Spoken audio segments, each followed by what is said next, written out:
Coming direct from ZeroHedge.com, speaking of the black sky hazards, it's a feds to war game, widespread power outages and cascading infrastructure failures. Report coming out on August the 10th. As the world teeters on the brink of a nuclear confrontation with North Korea, FEMA and the U.S. Department of Energy are preparing to wargame the so-called black sky hazards that could result in a subcontinent-scale, long-duration power outage with cascading failure of all of the other increasingly interdependent infrastructures. And it's called EarthX 2017, and this is how it was described. Concerns have grown over the potential for severe malicious or natural black sky hazards associated with subcontinent-scale long-duration power outages with cascading failure of all of our other increasingly interdependent infrastructures.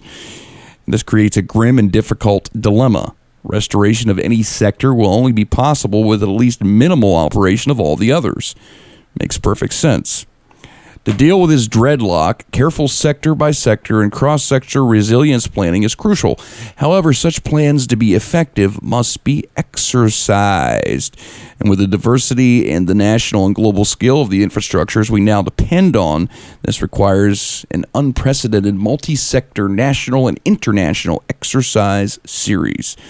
So that's apparently what this is all about. This is supposed to be an exercise. I'm not sure how they're going to exercise a massive power outage, long-term power outage on a subcontinent scale without actually doing it. That's what doesn't make any sense to me.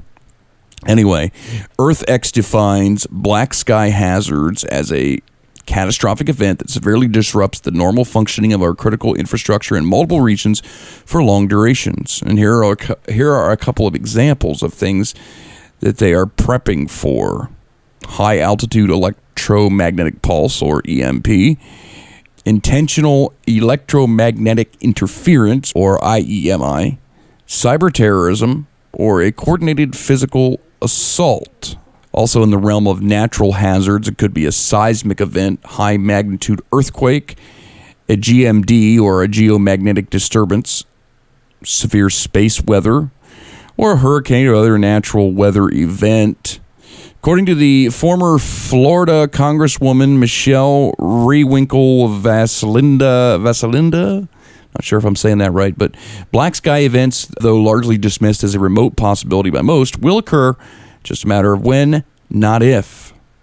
Cars will have no fuel, restaurants and grocery stores will be bare, electricity could be out for months in such an event. And according to that Florida Congresswoman, North Korea's saber rattling is making top brass anxious about potential society-changing disasters. It's not if, but when a black sky event will occur. An alarming statement given that she discusses meeting with members of the U.S. military, National Guard, officials with Homeland Security, Department of Energy, FEMA, NOAA, and experts from utility distribution and supply sectors at a private summit held in Washington, D.C. Now, okay, this is interesting. A lot of people are saying this is going to be the real thing, that there's going to be a massive power outage on a subcontinental scale. I personally don't believe that's what will happen, but it's funny that in the past we've had these huge events, what do we want to call them, like drills, these huge drills where the actual event actually takes place. And the last time I can remember such a thing, 9/11.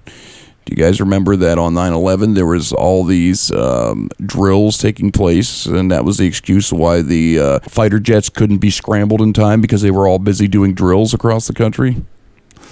So, I don't know. I mean, maybe there could be an EMP attack blamed on North Korea. It would be perfect timing for that.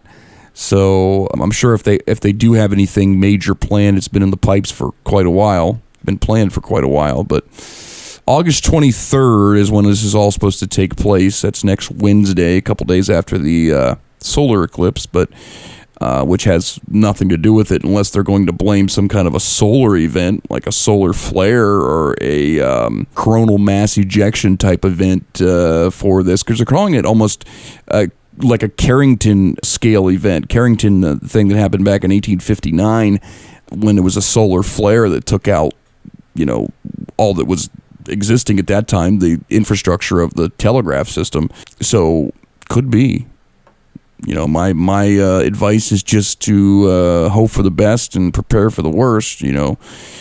Myself being a prepper already, I've already got food and water storage. Probably not nearly enough, but I've got some. But who knows what might happen? I don't believe all the hype of all the other videos here on YouTube about saying that this is going to be a huge event. And that's only because everything gets hyped up. Jade Helm 15 got hyped. Lots of things last year got hyped. September 23rd. I've got another video on here about September 23rd and how it's really not going to be anything because people just like to put out this propaganda, and I'm trying to give you the story as it is. I mean, there's different perspectives on it. There's different spins on it, but it's supposed to be a big drill, and whether it turns into anything real, I don't know. We'll just have to wait and find out. It's a couple days away. So I hope everybody gets a chance to get out and enjoy the total solar eclipse that's coming up on Monday. I know I'm going to see it. It's going to be spectacular. Thanks for watching, and I'll talk to you later. Have a good one.